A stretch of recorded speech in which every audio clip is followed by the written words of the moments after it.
할렐루야. 함께 따라서 하겠습니다. 당연한 것에 감사하라.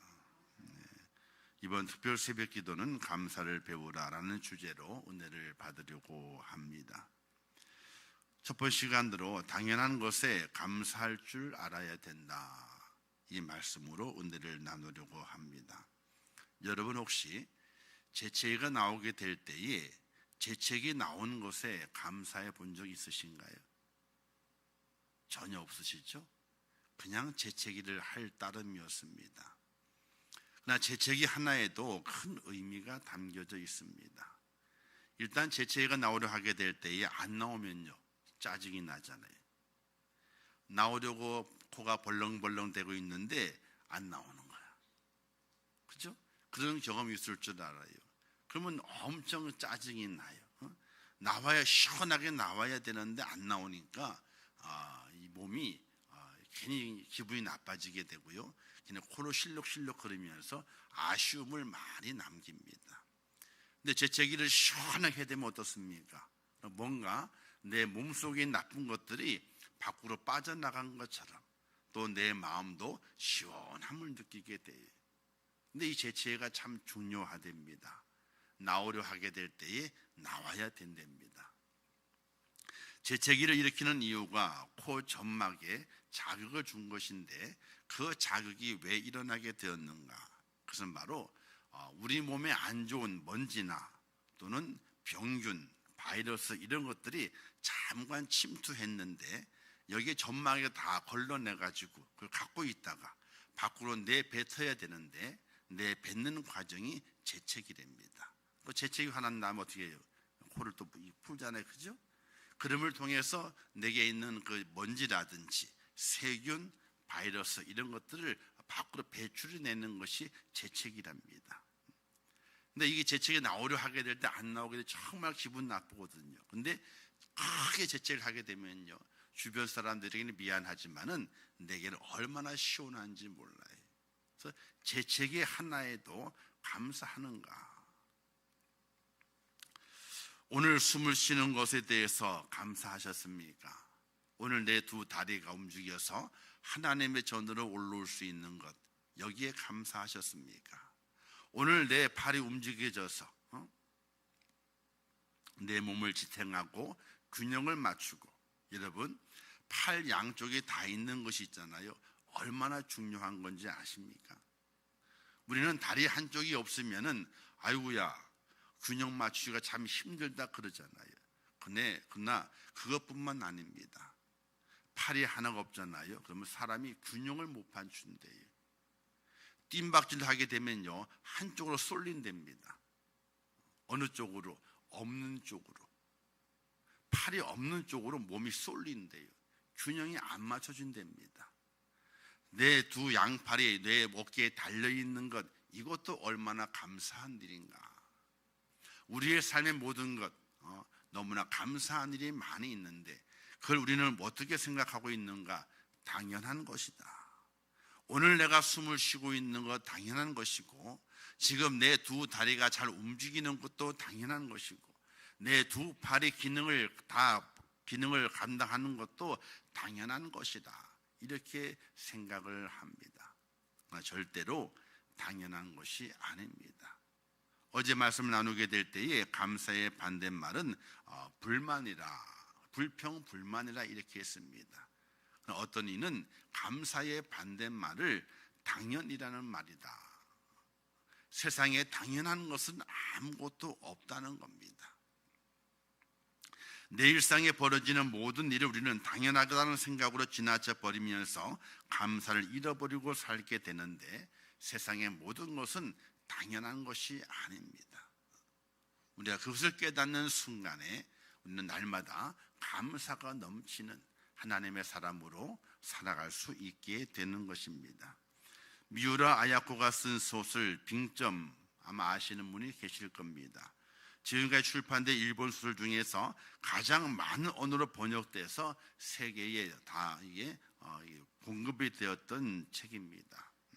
아야코는 어릴 때에 폐결핵과 척추 질환으로 13년 동안이나 병원에서 요양을 하게 됐습니다. 삶에 대한 미련과 꿈도 모두 잃어버린 아야코는요, 그 병상 중에 있을 때에 신실한 크리스찬인 마에카와 쇼이를 만나게 됩니다. 또 그의 헌신적인 노력을 통해서 그 병상에서 주님을 만나게 되고 또 결혼에도 골인을 해서 인생의 희망을 찾을 수 있게 되었습니다. 근데 병약한 이 아야코는요, 모든 수발을 남편이 들어주어야 됐던 거예요. 그러니까 폐결을 앓았기 때문에 숨을 제대로 못 쉽니다. 그러면 움직임이 둔해지거든요. 근데 더불어서 척추 질환까지 함께 있었기 때문에 그가 몸을 움직인다고 하는 것은 엄청나게 힘든 일입니다. 혼자는 도저히 움직일 수 없는데 그것을 남편이 잘 감당해 줍니다. 그리고 소설가라는 꿈을 응원해 준 남편의 헌신 덕에 이제 소설을 쓰게 되었고, 그리고 남편의 헌신을 통해서 그 인생의 삶에 새로운 희망을 가지고 살게 됐습니다. 그런데 어느 순간에 남편의 그 수고와 사랑이 해를 거듭할수록 당연한 것이다, 이런 느낌을 갖게 되지요.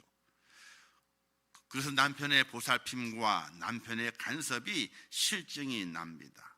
그리고 남편의 사랑이 그냥 당연한 것으로 여겨지는 자신의 모습을 발견하면서 그 자신의 그 못된 모습, 남편의 그 희생과 헌신이 수년 동안 계속되면서 당연한 것으로 여겼던 자신의 그 못된 마음을 회개하면서 수필에 당시의 심정을 이와 같이 적었습니다. 병약한 나와 결혼해 준 남편이 처음에 무척이나 고마웠다.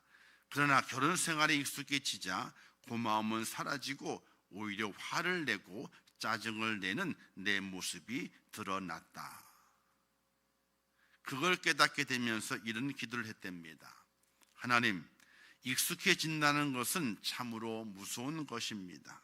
하나님, 저를 구원해 주신 놀라운 은혜에도 익숙해지지 않도록 나를 도와주세요. 이런 기도를 아야코가 하나님께 드리게 됐던 것입니다. 받은 은혜에 익숙해질 때 우리는 감사를 잃어버리고 죄에 무뎌지게 되고 회개를 잊어버리게 됩니다. 주님의 십자가의 놀라운 은혜는 매일매일 새로운 감격으로 우리의 마음에 다가오지만은 우리는 그것을 익숙하게 생각이 되어서 당연시하게 됨을 통해서 감사가 없어진 우리의 모습을 발견해 보게 되는 것입니다. 사랑하는 성도 여러분, 세상의 모든 우리의 삶에 주어지는 모든 것들, 만나는 사람들, 내 주위에 있는 모든 여건과 환경들, 이 모든 것들이 당연한 것이 아니라 하나님께서 내게 베푸신 은혜임을 기억하면서 작은 것에 감사, 정말 지금까지 당연하게 여겼던 것에 감사, 그런 감사가 있는 하나님의 사람이 되시기를 주님의 이름으로 축원합니다. 지난 2020년 10월 16일에 영국의 두 아이 엄마였던 사롯 키틀리가 세상을 떠났습니다. 중요한 사람은 아닙니다. 그냥 두 아이의 엄마예요. 근데 그가 기록했던 이제 마지막 유언과도 같은 트위터에 남겼던 그 글이 세상에 밝혀지면서 드러나면서 아주 유명한 인물이 됐습니다. 그의 나이 36세에 세상을 떠났습니다. 대장암 말기, 4기 진단 후에 간과 폐에 전이 되어 25회의 방사선 치료와 39회의 화학요법 치료를 잘 견뎌냈지만은 끝끝내 죽음은 그를 놓아주지 않았습니다. 그녀가 떠나면서 마지막 남유서 같은 블로그의 내용이 있어서 화제가 됐던 여인입니다. 이런 내용이었습니다. 살고 싶어서 해보라는 온갖 치료 다 받아봤어요. 기본적으로 의학요법은 물론 기름에 절인 치주도 먹어보고 스디슨 즙도 마셔봤습니다. 침도 맞아봤습니다. 그런데 아니더라고요. 귀한 시간 낭비더라는 생각이 들더군요. 장례식 문제를 미리 처리해 놓고 나니, 그러니까 이제 다 포기하고 장례식 문제를 다 처리해 놓은 거예요. 매일 아침 일어나 내 아이를 껴안아주고 뽀뽀해 줄 수 있다는 게 새삼 너무나 감사하게 느껴졌어요. 얼마 후 나는 남편의 곁에서 잠을 깨는 기쁨을 잃게 될 것이고, 남편은 무심코 커피 2잔을 꺼냈다가 커피는 한 잔만 타도 된다는 사실에 무척 슬퍼하겠지요. 딸 아이 머리 따줘야 하는데 아들 녀석 잃어버리는 레고 조각이 어디 굴러가 들어가 있는지 저만 아는데 그건 누가 찾아줄까요? 6개월 시한부 판정을 받고 22개월을 더 살았습니다. 그렇게 1년 더 보너스로 얻은 덕에 초등학교 입학 첫날 학교에 들여다주는 기쁨을 품고 갈 수 있게 되었습니다.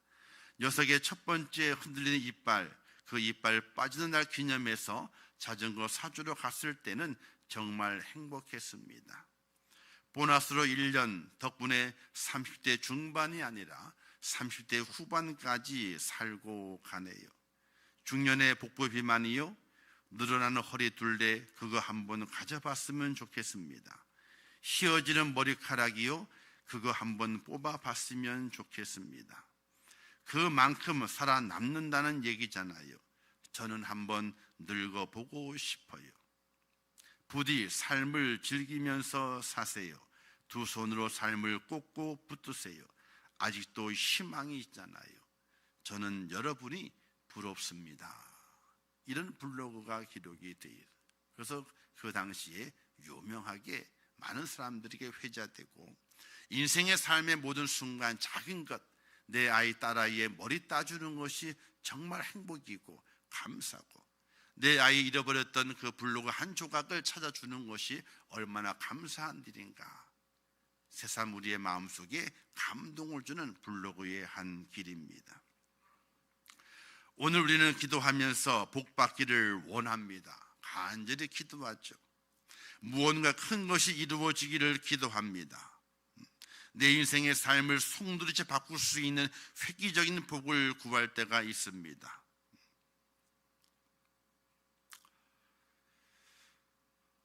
그런 것이 아니라면은 받은 것이 많음에도 너무 익숙해져서 당연하다 생각하고 감사에 뻔뻔해질 때가 있습니다. 이런 말이 있습니다. 받을 것을 받지 못했다는 빚쟁이 의식이 나를 좀먹는다. 이런 말이 있습니다. 아프다 보면 숨을 쉬는 것이 당연한 것이 아님을 알게 됩니다. 편하게 먹고 마시고 싸고 잘 자는 것, 이것조차 당연한 것이 아니라 하나님의 큰 선물임을 우리가 기억하고 감사할 수 있어야 된다는 사실이에요. 받은 복을 세어보시기를 바랍니다. 우리가 살아온 모든 시간은 당연한 것으로 채워지는 것이 아니라 하나님의 은혜로 채워져 있다는 것을 알게 될 것입니다. 감사함을 모르게 되면 당연병에 걸린 것입니다. 이 당연병은 마귀가 만들어 준 것입니다. 감사, 감격, 은혜의 신앙이 필요합니다. 저도 참 요즘 근래에 많은 감사를 느낍니다. 목소리가 안 나왔을 때에 목소리가 잘 나와서 설교를 막힘없이 부담감 없이 목소리를 낼 때가 얼마나 좋았던가 하는 그런 이 마음을 가져봐요. 지금도 엄청 목에다가는요 긴장을 바짝 주고 지금 막 설교를 하고 있는 중이거든요. 자연스럽게 아무 긴장 없이 목소리를 냈던 것이 얼마나 감사했던 일인가, 이렇게 생각을 해봐요. 1세기 로마의 지성인이었던 세레카는 이렇게 말했습니다. 현재에 감사하라. 가난하다는 말은 적게 가진 사람을 두고 하는 말이 아니라 더 많은 것을 바라는 사람을 두고 하는 말이다. 이렇게 했어요. 현재에 감사하라. 누가 가난한 사람인가? 적게 가진 사람이 가난한 사람이 아니라 뭔가 더 많이 가지려고 애쓰게 될 때에 그가 정말 가난한 사람이라, 이런 말입니다. 사랑하는 성도 여러분, 우리의 매 순간순간 내 삶에 당연하게 느껴졌던 것들, 여러분 밥 숟가락을 들으면서요 감사해 본 적이 있으십니까? 밥 숟가락을 내가 드는 거예요. 없으시죠? 오늘 예배 끝나 가셔서 아침 식사하시게 될 때 하나님 제 손으로 제 밥 숟가락을 들 수 있는 것 참 이게 감사한 일이군요. 그 감사를 깨닫고 기도할 수 있는 귀한 여러분 될 수 있기를 주님의 이름으로 축원합니다. 내 삶에 당연하게 여겼던 것들 전혀 당연한 것이 아닙니다. 숟가락을 못 들어서 남의 손을 의지하는 사람이 얼마나 많이 있습니까? 내가 숨을 쉬는 것 이거 당연한 것 아닙니다. 내가 숨을 못 쉬어서 기계에 의존해서 숨을 쉬는 이들이 얼마나 많이 있는 줄 아십니까? 내 삶의 모든 것이 전혀 당연한 것이 아닙니다. 삶의 매 순간순간 작은 것까지 바로 하나님의 실은혜요 선물로 내게 주어졌다는 사실을 깨닫고 그 깨달음이 감사로 나타날 수 있기를 주님의 이름으로 축원합니다. 조금만 다르게 생각해도 감사할 수 있는 것들이 하나하나 보여지게 될 것입니다. 무엇이든지 당연하게 생각하면 당연한 것이 되고 감사하게 생각하면 감사한 것이 됩니다. 어느 쪽의 생각이든 다 선택할 수 있습니다. 세상의 모든 것, 작은 것 하나라도 당연한 것이 없음을 깨달아 작은 것에 감사함으로 감사가 충만한 복된 성도의 모습으로 이 감사절을 잘 보내시고 하나님 영광 돌리는 축복자가 꼭 될 수 있기를 주님의 이름으로 축원합니다.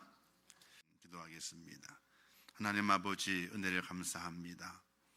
저희를 사랑하셔서 감사주일 특별 새벽기도를 열게 하시고 첫 시간 주님 전에 올라와 예배하며 주의 말씀 듣게 하심을 진심으로 감사합니다. 우리의 삶에 감사할 것이 너무나 많습니다. 내 삶에 당연한 것들을 다 감사해야 될 것입니다. 그러나 우리는 너무나 익숙해서 또 너무나 당연한 것이어서 그냥 지나칠 때가 얼마나 많이 있습니까? 내 자녀의 얼굴을 볼 수 있는 것 당연한 것이지만은 그것이 감사합니다. 내 자녀의 숨소리를 듣는 것 당연한 것이지만은 그것이 얼마나 큰 감사입니까?